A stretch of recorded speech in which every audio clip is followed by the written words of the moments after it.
भारत के इतिहास में राजा रानी के प्रेम की बहुत सी कहानियाँ प्रसिद्ध हैं, लेकिन क्या आपको पता है राजस्थान की एक प्रेम कहानी प्रेम से नहीं बल्कि अपने पति से सुहाग रात वाले दिन ही रूठने की कहानी प्रसिद्ध है।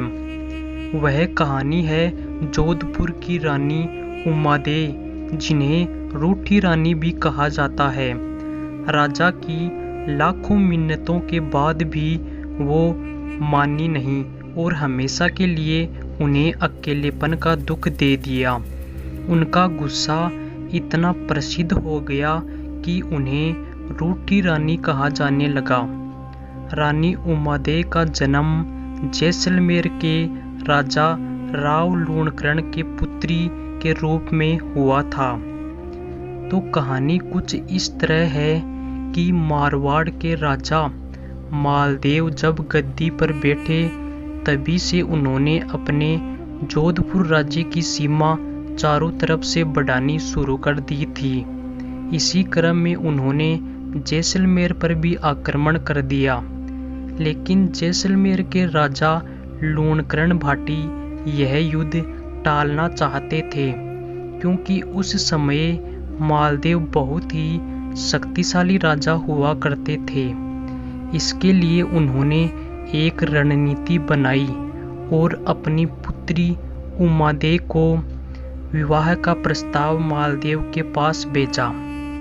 उस दौर में एक से बढ़कर एक खूबसूरत राजकुमारियां राजघरानों में थी, लेकिन फिर भी रानी उमादे की खूबसूरती बहुत ही प्रसिद्ध थी।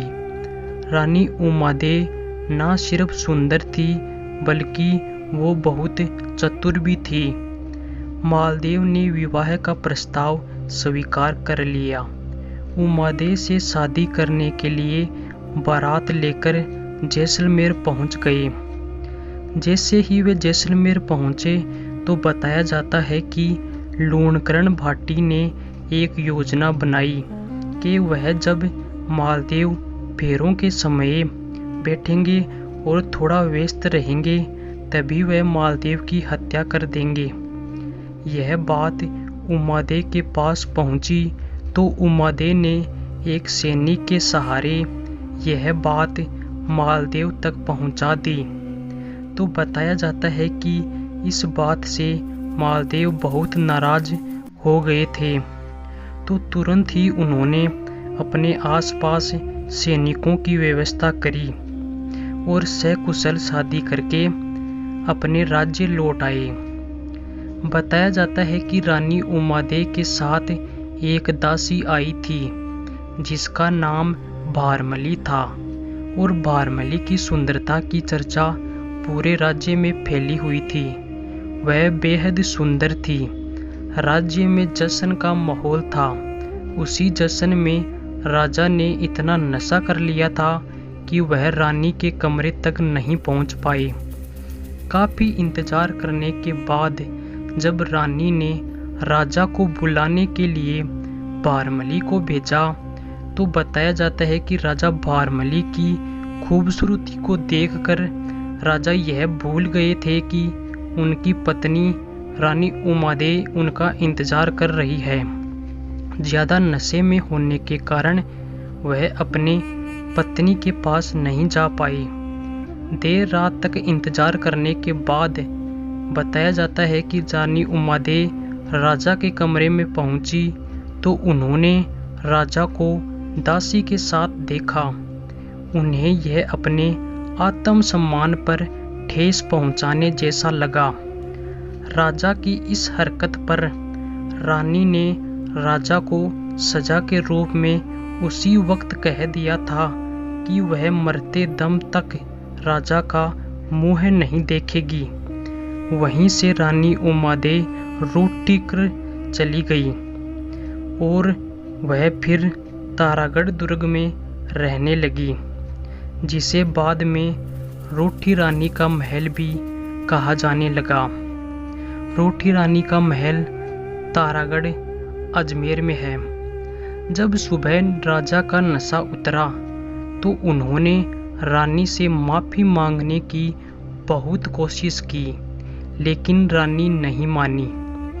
फिर शेर शाह के अजमेर पर आक्रमण 1543 की आशंका को देखते हुए मालदेव ने रानी उमादेव को जोधपुर वापस बुलाने के लिए कोशिश की।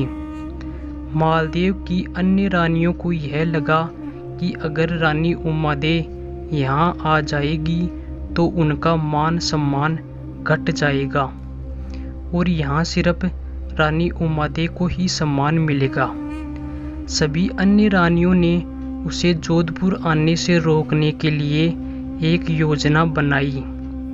आशा नामक चारण कवि को उमादेव के पास भेजा।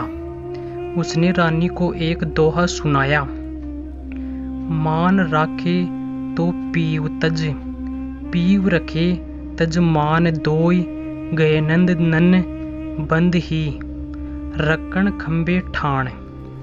इस दोहे को सुनकर उमादेव ने जोधपुर जाने से इनकार कर दिया और कौसाना में ही रहने लगी।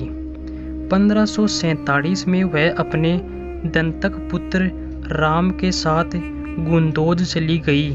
वहां से उसी के साथ केलवा जाकर रहने लगी। युद्ध में जाने से पूर्व राजा उमादेव से मिलने उनके महल जाते हैं तथा एक बार मिलने का निवेदन करते हैं, मगर रानी इस प्रस्ताव को ठुकरा देती है। जब युद्ध में राव मालदेव वीरगति को प्राप्त करते हैं तो उमादेव को भी बहुत कष्ट होता है।